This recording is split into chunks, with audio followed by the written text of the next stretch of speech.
Momento de reflexão. Podemos confiar nas versões da Bíblia? Qual de nós, ao adentrarmos a uma livraria evangélica, não nos deparamos com a seleção de obras cristãs que possuem vários títulos que provavelmente vão de A a Z, mas também tem à nossa disposição várias versões da Bíblia, tais como a Bíblia na linguagem de hoje, a Bíblia de Jerusalém, a Nova Versão Internacional, a Bíblia Viva e etc. Acredito que muitos de nós já devemos ter ouvido a seguinte pergunta: qual dessas versões é a melhor? Antes de darmos prosseguimento, gostaria de informar a todos que iremos realizar uma série de palestras sobre a Bíblia e o objetivo é dar maiores esclarecimentos sobre as versões e também focarmos em algumas profecias bíblicas, inclusive nas profecias messiânicas. Voltando ao tema, certa ocasião ouvi alguém dizer que todas as Bíblias são boas. E eu faço coro com essa pessoa.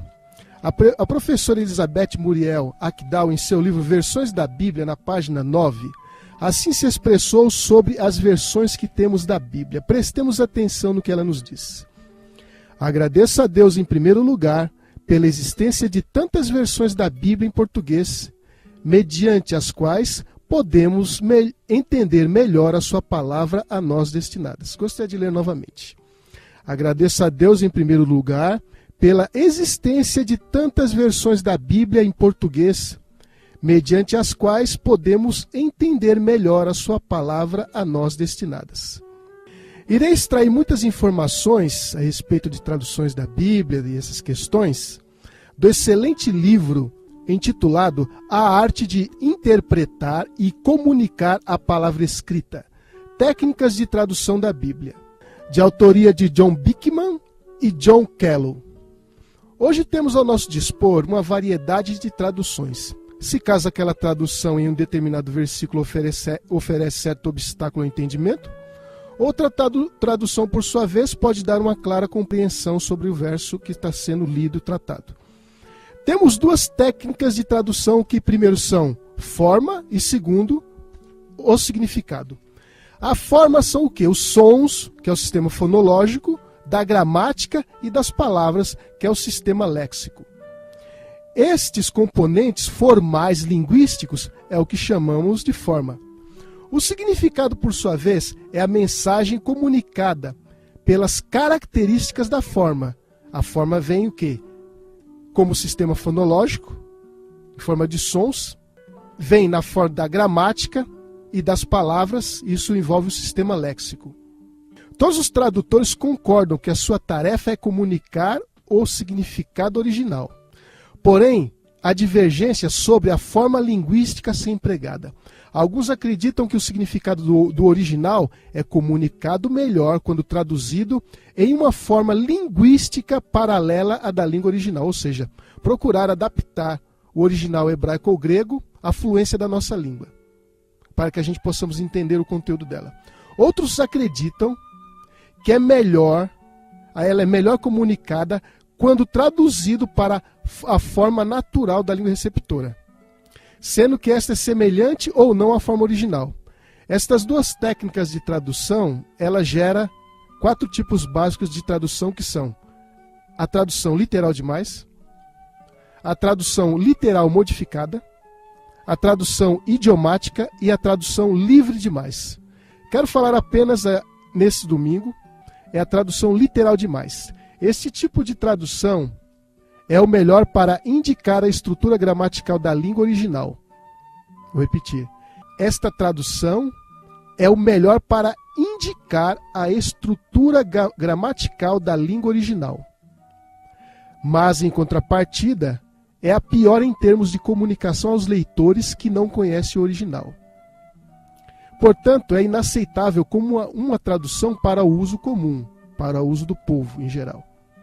Ela transfere literalmente as formas gramaticais do original, procura também fazer uma correspondência de palavra por palavra na língua receptora, usando uma única palavra da língua receptora em todos os contextos em que a palavra aparece no original. Isso quer dizer que, quando determinada palavra ou verbo surge em um determinado verso, esta mesma palavra será utilizada sempre, não importa se vai dar sentido à frase ou não. Isso muitas vezes, ela produz uma combinação de palavras que jamais ela iriam ocorrer na língua vernácula, na língua receptora, no caso em questão, na língua portuguesa. Elas não têm sentido e muitas vezes ela transmite um sentido errado à palavra. A palavra, não só a palavra, mas com a frase. Isso produz muitas vezes o quê? O mau entendimento do verso. E também temos o problema da ambiguidade. Muitas vezes é o outro resultado de uma tradução literal também. A título de exemplo, gostaria de citar apenas o Juízes capítulo 3, versículo 6, que lá diz: tomaram de suas filhas para si por mulheres e deram aos filhos deles as suas filhas e serviram a seus deuses. Notemos, vou ler de novo. Se você puder me acompanhar para você entender o que é uma tradução muitas vezes literal demais, pegue esse exemplo de Juízes 3, versículo 6. Tomaram de suas filhas para si por mulheres e deram aos filhos deles as suas filhas e serviram a seus deuses. De início fica um tanto difícil de se definir a quem os pronomes deles, suas e seus se referem, podendo incorrer às vezes até numa interpretação equivocada do verso em questão. Não digo que é impossível não entender, sim, mas tem que aplicar o entendimento, o raciocínio para compreender realmente o que o verso está querendo dizer. Hoje irei apenas abordar esse aspecto. Em nosso próximo estudo, irei dar atenção aos demais tipos de tradução. Mas hoje eu gostaria de tratar de uma tradução em específico, que se chama, uma tradução muito antiga, e o seu nome é Septuaginta. O povão gosta de chamar de Septuaginta, então eu vou usar o Septuaginta porque eu sou do povo. Então eu não vejo necessidade de eu ficar, né? Você vai ler lá, meu irmão, leia a Septuaginta ou leia a Septuaginta da maneira como você achar melhor para você. Porém, para lidarmos com esta tradução, com esta versão da Bíblia, versão em grego das Escrituras, eu vou lançar mão de duas publicações que são muito importantes, se você tiver, de você consultar. A primeira, Introdução Bíblica, Como a Bíblia Chegou Até Nós, edição de 1997, de autoria de Norman Geisler e William Nix. E a outra obra é Evidência que Exige um Veredito, edição de 1989, de autoria de Josh McDowell. Optei em fazer uso extensivo e ostensivo dessas obras, para que não fique a impressão de que é apenas a minha opinião que está sendo dada. Então farei isso em forma de perguntas, para que seja facilitado o entendimento.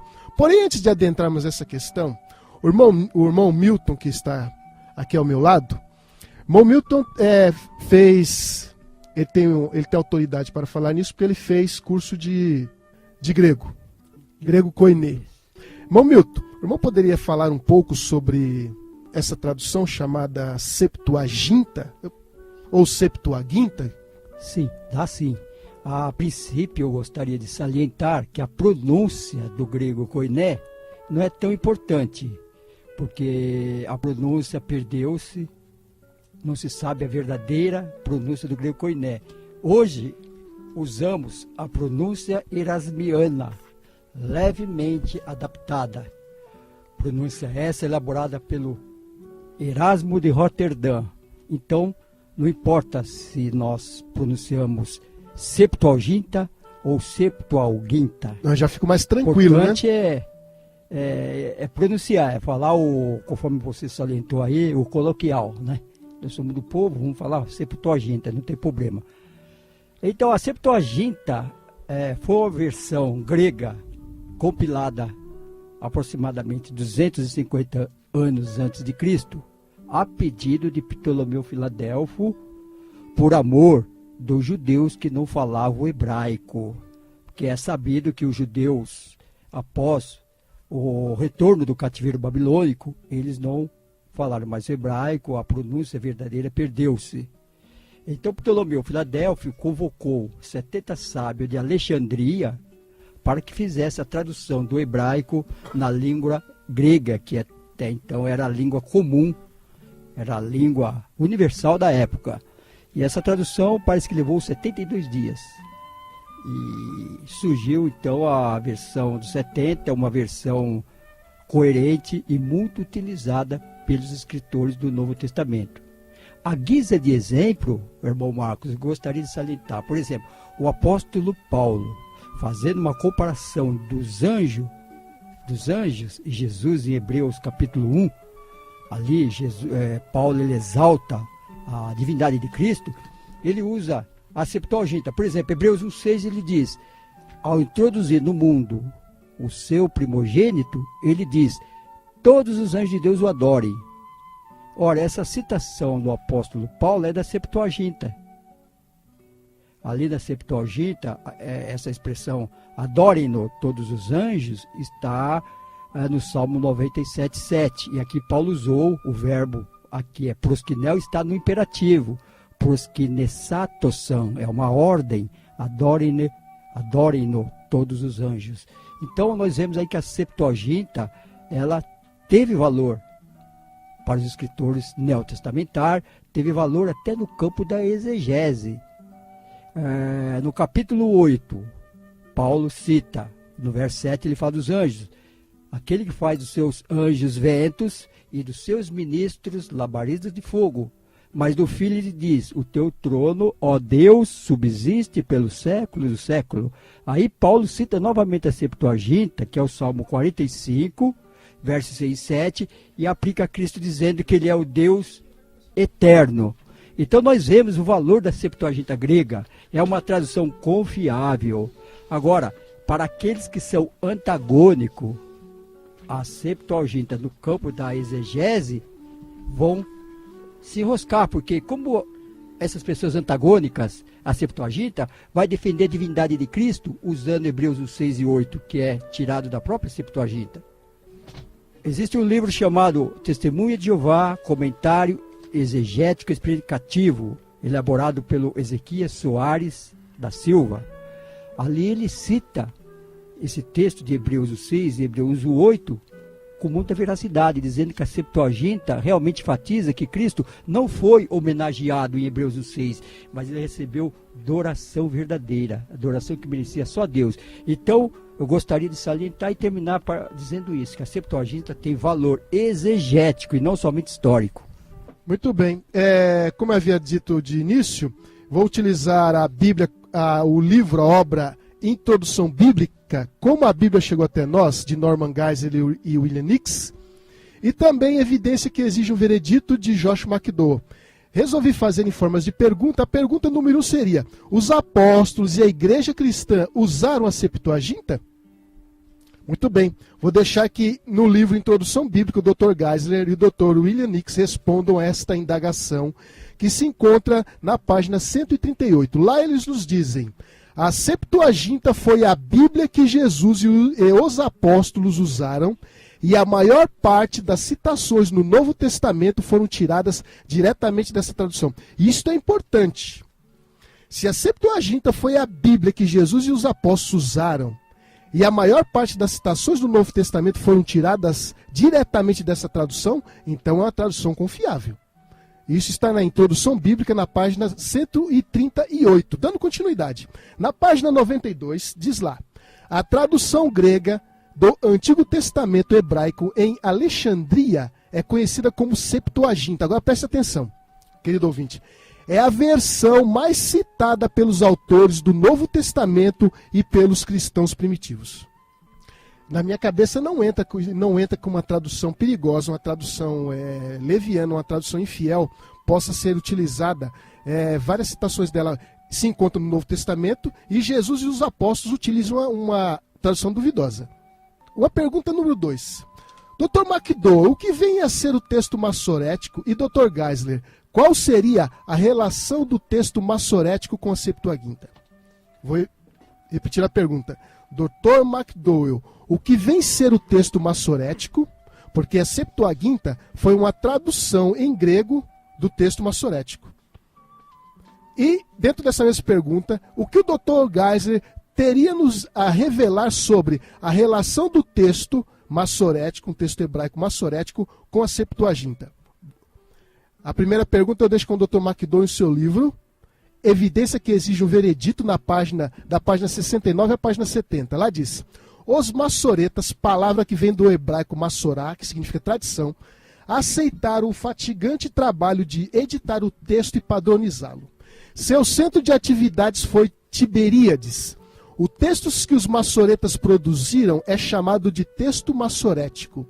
Esse texto a que os massoretas chegaram recebeu pontuação vocálica, a fim de garantir a pronúncia correta. O texto massorético é hoje o texto hebraico padrão. Não vamos esquecer isto. O texto massorético é hoje o texto hebraico padrão.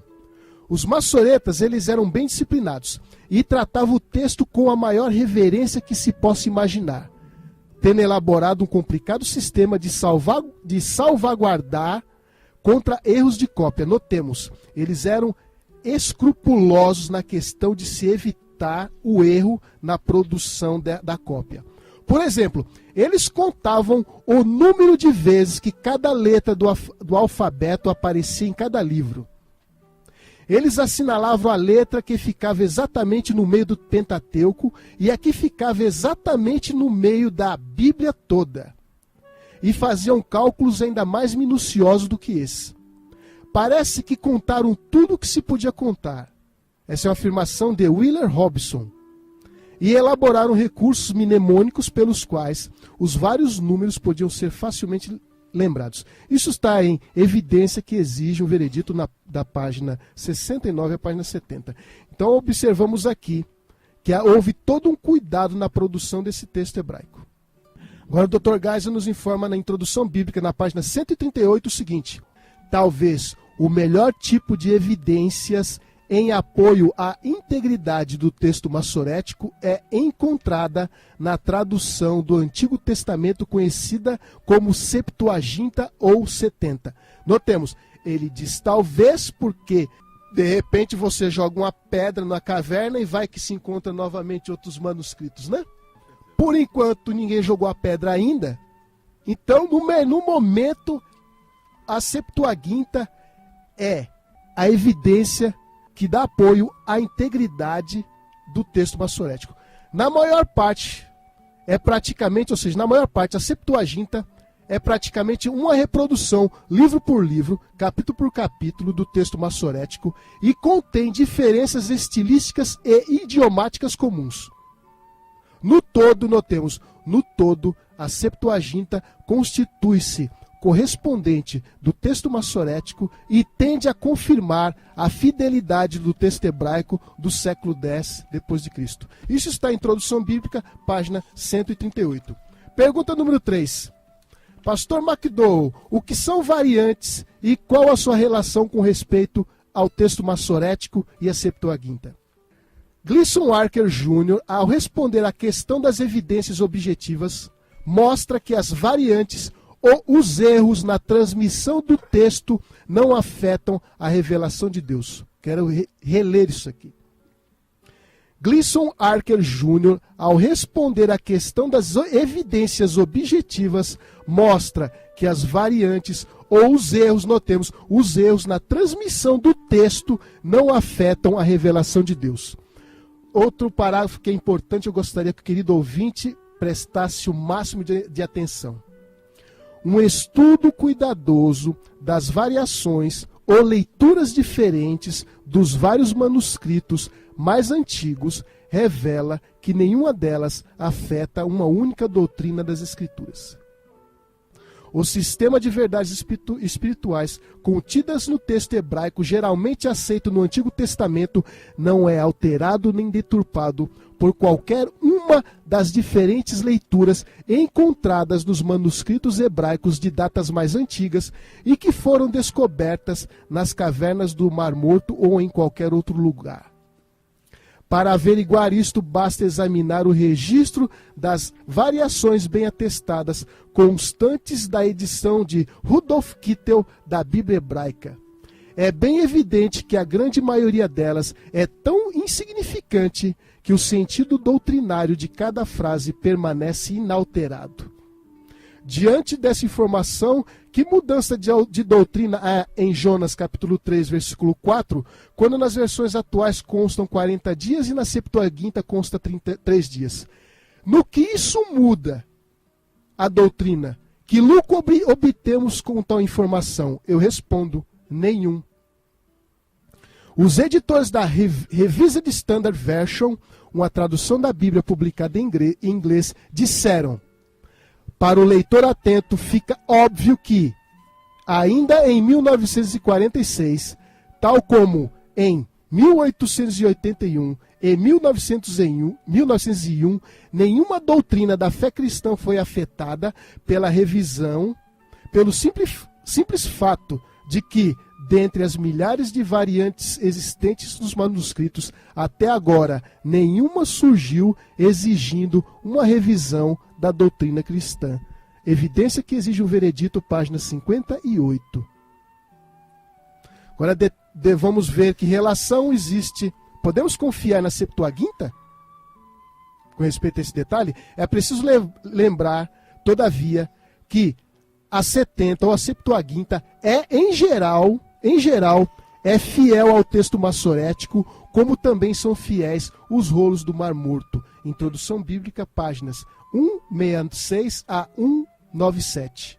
Quero reler isso de novo, porque a pergunta que foi feita é: qual a relação que existe entre o texto massorético e a Septuaginta? Dr. Geisler responde: é preciso lembrar que a 70 ou Septuaginta, em geral, é fiel, notemos, em geral, é fiel ao texto massorético, como também são fiéis os rolos do Mar Morto. Naquilo que, do geral, mas naquilo que é exceção, que são as chamadas variantes, coisa que qualquer versão da Bíblia possui, qualquer texto manuscrito hebraico ou grego possui, todas possuem, não é só a Septuaginta que possui, mas no geral, a Septuaginta é fiel ao texto massorético. Dr. Geisler ainda diz na página 197 do seu livro Introdução Bíblica o quê?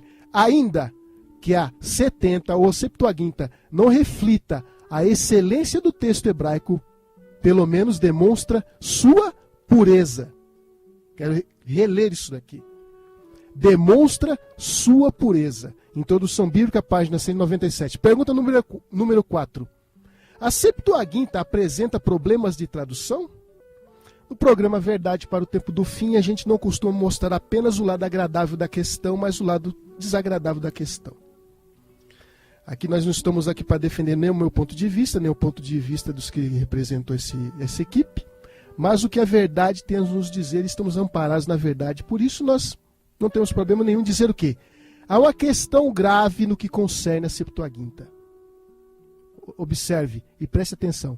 Há passagens em que ela difere do texto massorético e outras em que os rolos do Mar Morto concordam com a Septuaginta em oposição ao texto hebraico. Pode-se indicar várias passagens que sublinham essa constatação, como Deuteronômio 32:8, Êxodo 1:5, Isaías 7:14, Hebreus 1:6, conforme nós vimos na Bíblia King James, versão King James, que cita Deuteronômio 32:43. Além disso, os rolos do Mar Morto também contêm alguns dos livros e textos apócrifos do Antigo Testamento, como o Salmo 151, só conhecidos mediante a Septuaginta. A partir das evidências dessas variantes de vários textos, notemos variantes de vários textos, variantes que não afetam a doutrina em nada, isso fica claro e sublinhado, podemos observar três tradições básicas do Antigo Testamento. A primeira é a massorética, a samaritana e a grega, que é a Septuaginta. Em geral, o texto massorético é o melhor. Quero que você preste atenção nisso, querido ouvinte. Em geral, o texto massorético é o melhor. Mas quero que você também preste atenção no que nessa seguinte frase que eu vou ler para você, porque não são palavras minhas. Mas em várias passagens, a Septuaginta o supera. A Septuaginta supera o quê? O texto massorético. O Pentateuco samaritano reflete diferenças sectárias e culturais em relação ao texto hebraico. E a Septuaginta é uma tradução, não um texto original. No entanto, quando ambos concordam entre si, quanto o texto massorético, é provável que reflita o texto original. É preciso lembrar, todavia, que a Septuaginta, em geral, é fiel ao texto massorético, como também são fiéis os rolos do Mar Morto. Introdução Bíblica, páginas 196 a 197. Estando bem próximo do texto massorético, que é do ano 916, ano Domini, que temos hoje, a Septuaginta ajuda, notemos, a Septuaginta ajuda a confirmar a credibilidade da transmissão do texto massorético através de 1300 anos. A maior divergência entre a Septuaginta e o texto massorético encontra-se no livro de Jeremias, evidência que exige um veredito, página 75. Agora a pergunta número 5 para fecharmos. Apesar dessas divergências, podemos confiar na Septuaginta? Ela é importante? A importância da tradução dos 70 é facilmente observável. Veja, tem importância. E é facilmente observável. Isso é Norman Geisler que diz no seu livro Introdução Bíblica. Lá ele diz: ela serviu de ponte religiosa sobre o abismo existente entre os judeus de língua hebraica e os demais povos de língua grega, uma vez que atendia às necessidades dos judeus de Alexandria. A Septuaginta serviu também para cobrir o lapso histórico que separa os judeus do Antigo Testamento dos judeus e dos cristãos de língua grega que adotaram a 70 como seu Antigo Testamento, usando-a ao lado do Novo Testamento. Além disso, a 70 representou um precedente importante para os missionários. Note, a 70 representou um precedente importante para os missionários e para os estudiosos cristãos, para que produzissem traduções de toda a Bíblia em várias línguas e dialetos. Sob o aspecto textual, a 70 elimina o vazio que separa o Antigo Testamento hebraico dos grandes códices da Igreja, que são o Códice Aleph, os códices A, B e C e outros. Ainda que a 70 não reflita a excelência do texto hebraico, pelo menos demonstra sua pureza. Introdução Bíblica, página 197. Agora vemos para Jonas 3, versículo 4. Gostaria de reafirmar que nas nossas versões consta lá a questão de 40 dias, que a Septuaginta nos traz exatamente 3 dias. Isso é uma variante textual, porém, questão de doutrina não altera nada. Mas agora o nosso irmão pode ler Jonas, capítulo 3, versículo 4. Começou Jonas a percorrer a cidade, caminho de um dia, e pregava e dizia: ainda 40 dias e Nínive será subvertida. Na Septuaginta consta que em 3 dias Nínive seria subvertida. Porém a questão é, a doutrina se alterou aí nessa variante? Não. Porém, quando chega ao nosso conhecimento que a Septuaginta é isso, levanta os seguintes questionamentos. Primeiro, a Bíblia que Jesus e os apóstolos usaram e a maior parte das citações do Novo Testamento foram tiradas diretamente dessa tradução. E que é a versão mais citada pelos autores do Novo Testamento e pelos cristãos primitivos. Diante desses fatos, você daria crédito a afirmações que lançam dúvidas com respeito à Septuaginta? Segundo, é o correspondente do texto massorético e tende a confirmar a fidelidade do texto hebraico do século X d.C. Agora pensem comigo, uma tradução cheia de interpolações, paráfrases, imprecisões, pode confirmar a fidelidade do texto hebraico? Dr. Geisler disse que ela é fiel ao texto massorético. Com quem você ficaria? Ainda que a 70 não reflita a excelência do texto hebraico, pelo menos demonstra sua pureza. Será que uma tradução espúria pode demonstrar pureza? A Septuaginta em geral é fiel ao texto massorético, como também são fiéis os rolos do Mar Morto. Pode um texto que em geral é fiel ser considerado como uma versão inconfiável? E antes de tudo, a Septuaginta é uma tradução, assim como temos várias traduções na língua portuguesa. Se caso um verso, meu irmão, na João Ferreira de Almeida, Revista e Corrigida, for traduzida de modo diferente conforme consta na atualizada, devemos anatematizar esta e exaltar a outra? Esses eruditos, apesar de conhecer as divergências que não só a Septuaginta apresenta, pois até versões atuais apresentam de vez em quando traduções um tanto equivocadas, jamais esses eruditos, fazem declarações depreciativas com respeito à Septuaginta. Muito pelo contrário, eles enaltecem o valor que essa versão tem e sua importância para o estudo teológico. Portanto, é até absurdo ouvir afirmações que não passam de verdadeiras monstruosidades teológicas. Uma falta de respeito a uma versão da palavra de Deus que até Jesus e os apóstolos fizeram uso. A erudição made in Heresilândia apela para os mais vergonhosos expedientes. Será que não existe mais honra quando tratamos de coisas que têm a ver com a Bíblia e a sua doutrina? Inconfiável, sem pureza, sem fidelidade, são afirmações sem embasamento, afirmações sem amparo da verdade, que são usadas para iludir aos incautos e desprevenidos. E é incrível como os maiores despautérios são despejados nas mentes. É um vale-tudo, menos usar a Bíblia com honestidade e sinceridade. Eu sou Marcos Alves e esse é o seu programa A Verdade para o Tempo do Fim.